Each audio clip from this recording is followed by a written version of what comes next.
Olá pessoal, tudo bem? Aqui é o professor Jean, novamente aqui com vocês. Hoje a gente vai falar um pouquinho sobre as características físicas da luz. A gente está saindo um pouco, da questão de ondas, mas é porque, na verdade, a luz ela é um encontro, da óptica e com as ondas, como se fosse um cruzamento, onde elas acabam se encontrando, tá bom?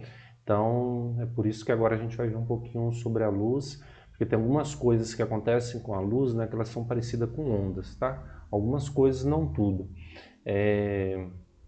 Por quê, Porque quando a gente estuda luz, existem duas vertentes, assim, dois caminhos que a gente pode pegar e seguir. A gente pode imaginar a luz como uma partícula, ou a gente pode imaginar a luz como uma onda. E por causa de ter essas duas coisas que são assim diferentes, hoje a gente aceita uma teoria ondulatória tanto da luz, uma teoria ondulatória da luz como corpuscular. Então, tem um comportamento dual da luz, que ela pode ser as duas ao mesmo tempo. Então, hoje a gente vai começar vendo um pouco disso, tá? Então, aqui, alguns conceitos que a gente tem é que sobre de onde vem essa fonte da luz, ou desse corpo luminoso, Então, são corpos que emitem luz própria. Que corpo que emite luz própria? Posso pegar e pensar no Sol, mas eu também posso pegar e pensar numa vela, eu posso pensar numa lanterna, enfim, qualquer uma coisa que ele está emitindo luz própria, eu vou chamar isso de fonte de luz. Uma fonte de luz secundária ou um corpo iluminado são corpos que refletem a luz que recebem, desses outros corpos que estão iluminando. Então, por exemplo, na hora que... Por que nós enxergamos, De alguma maneira, ou a luz da lâmpada ou a luz do sol bate num objeto ou naquela pessoa, e aí, como aquela luz bateu naquele objeto, ele reflete e bate nos nossos olhos. É por isso que nós enxergamos, Tem que ver a luz tem que sair, tem que ter uma fonte de luz que vai bater em algum objeto e aí a gente vai enxergar, porque aí vai refletir nesse objeto e vai vir até os nossos olhos. Se eu entrasse dentro de uma sala e ficasse com a sala totalmente fechada, sem nenhuma fresta, nada aberto, assim, totalmente escuro, nunca que eu enxergar alguma coisa ali dentro. Mas se tivesse um feixe de luz, alguma coisinha iluminada, eu já poderia estar enxergando, Então, por quê? Porque aí tem uma fonte de luz que vai fazer com que que vai bater em algum objeto e vai refletir e entrar dentro dos nossos olhos, tá?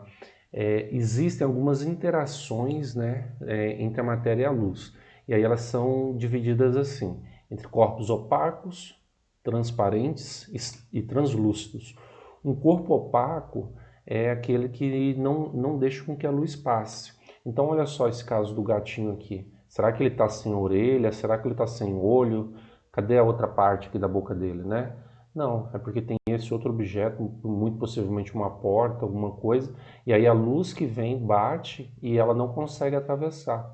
Então, por isso que a parede da sua casa é opaca, você não consegue enxergar o que tem atrás da parede, Então, por isso que aí você vai chamar esse corpo de opaco, tá bom?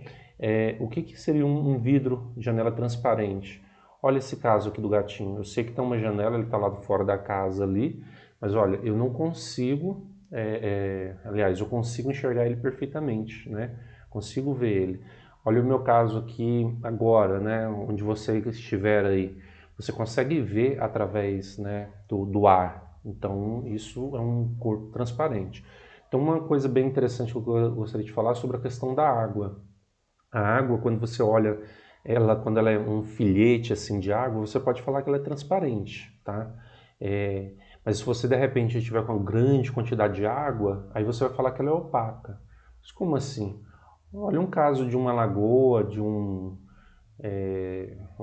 mar, Você não consegue enxergar até o fundo, Então por isso que você vai falar que ele é opaco, porque ele está absorvendo aqueles raios luminosos ali. Você vai falar, nossa, professor, mas tem uma lagoa lá em tal lugar que você consegue ver o fundo. Muito bom. Mas dependendo da quantidade de água, vai chegar a um limite que ela não vai ser. Então tem que tomar esse cuidado. Se é transparente ou opaco, tá? Tem que ver essas questões essas condições.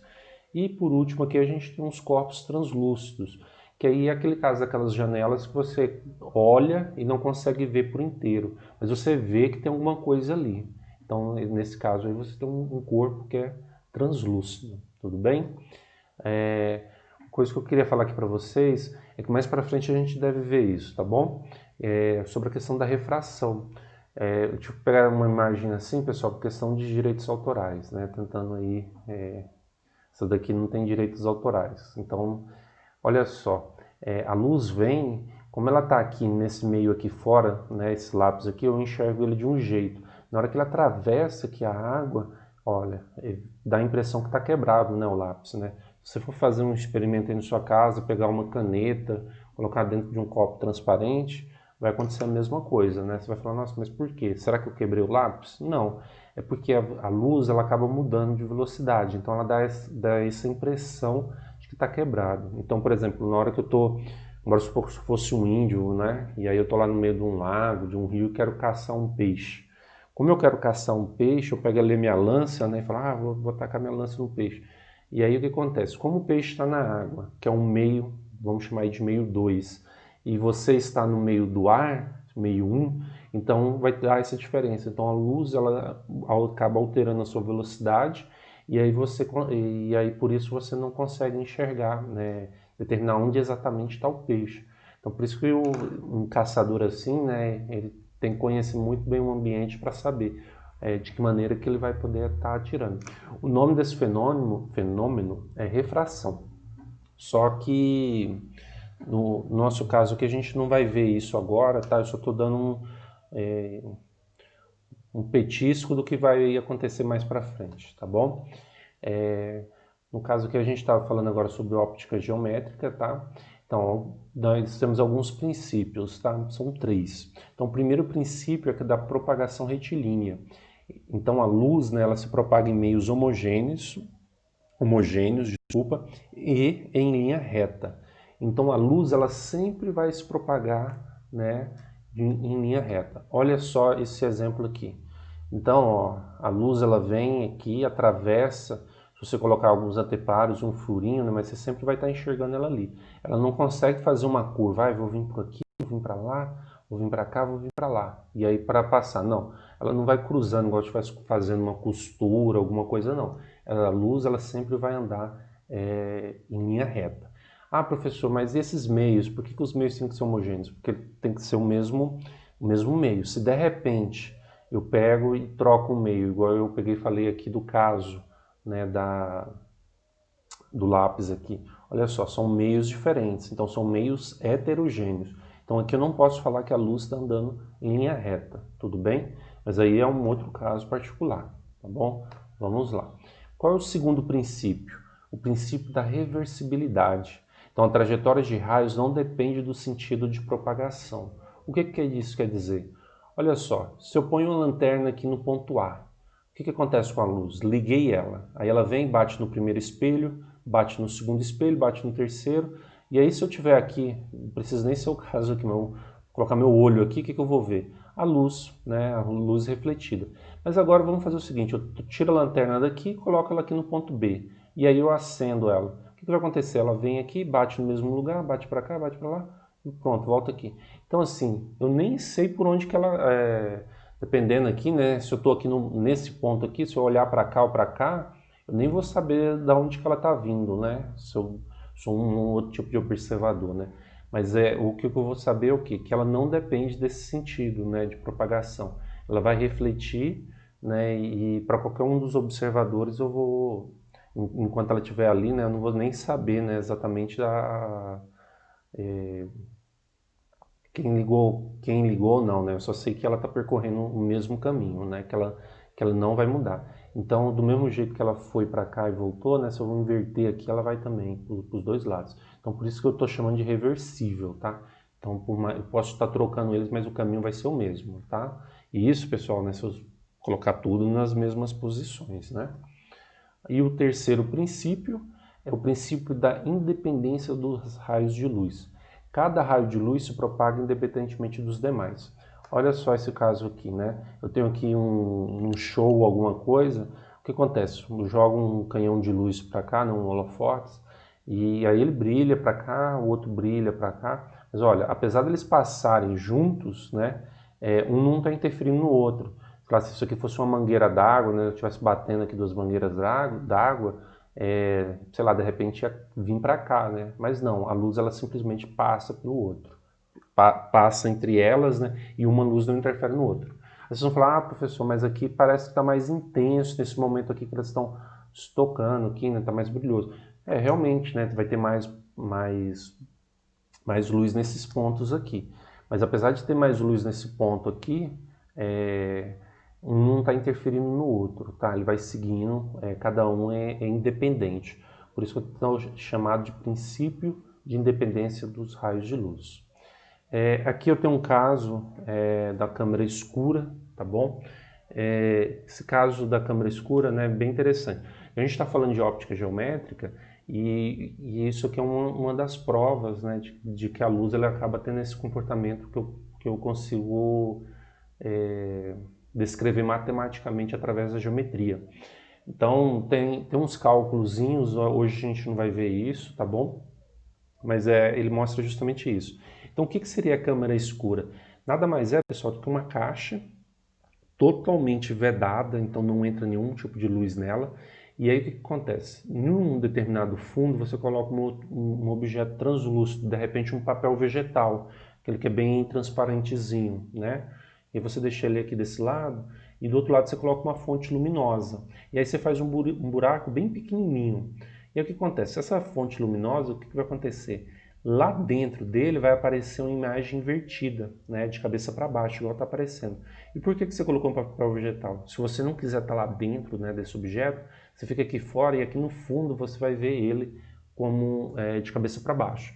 Essa é uma experiência que a gente, infelizmente a gente não fez, né, mas se a gente estivesse em sala de aula a gente certamente teria feito, tá bom? Então o que acontece? E envolve também a questão da geometria, né? Se eu afasto, né, meu objeto aqui, né, ele vai ficando menor, né, lá dentro, né? E se eu aproximo, ele também ele vai crescendo. Aqui a mesma ideia, né? Eu peguei a mesma ideia, né? E a questão de novo que tá de cabeça para baixo, né? Uma imagem invertida. Se eu pegar Aliás, pegar não, desculpa. Tô lembrando aqui de um detalhe, né? É que antigamente, né, os artistas, né, eles chegavam a fazer isso. Às vezes eles queriam ter uma imagem muito perfeita para pintar de um lugar, chegavam a construir, né, uma câmera escura, né, mesmo num lugar espaçoso, um vale, alguma coisa para pintar, né? Então ele queria pintar de repente uma árvore ou alguma coisa, uma paisagem, chegavam a construir, né, paredes e tudo mais para ficar num lugar assim totalmente escuro, mas que lá dentro ele pudesse ver a imagem invertida, porque era muito mais fácil para ele ficar contornando a imagem, tá? É uma técnica que tem.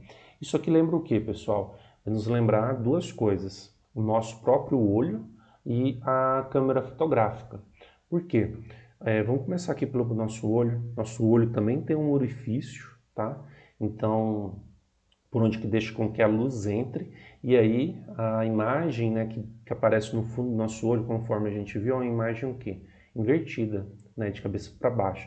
Então aqui, né, na nossa retina é o que a gente vai ver, a imagem de cabeça para baixo. Aí vocês vão falar assim para mim: nossa, professor, mas eu não enxergo de cabeça para baixo. Realmente não, né? O seu cérebro, né, ele vai e inverte essa imagem. Mas lá dentro do olho, o que você está vendo ali é uma imagem de cabeça realmente para baixo. A gente tem as questões da lentes aqui e tudo mais, mas isso aí é conteúdo para uma outra aula, tá bom? E a câmera fotográfica, né? Como que ela funciona? A mesma coisa. Você tem um orifício que permite a entrada de luz e aqui você coloca um fundo, né, que seja fotossensível. Então, de acordo com que entre a luz, ele fica marcado. Então, uma câmera analógica, coisa que não existe mais, né, ela era fotossensível. Então, a luz entrava, batia, né, naquele local que ela batia, marcava. Então, por isso que o filme ficava... você precisava do filme, né? A pessoa, o filme queimou, né? Porque na hora que batia uma luz, né, se você abrisse de qualquer jeito, né, acabava estragando aquela imagem que ficava ali. Hoje as câmeras já são digitais e já não correm esse risco, tá bom? Mas aí é a mesma coisa, a imagem lá também é invertida, né? Na hora que a gente imprime, a gente vai lá e imprime a foto, a gente guarda ela e fica com ela.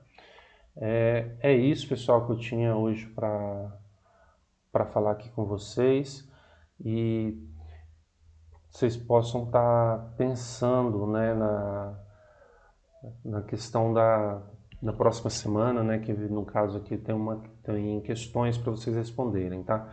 São apenas 5 questões simples, né, mas aí fazem vocês revisarem um pouco do que eu acabei de falar aqui com vocês. Então, boa semana para vocês e obrigado por terem assistido essa videoaula.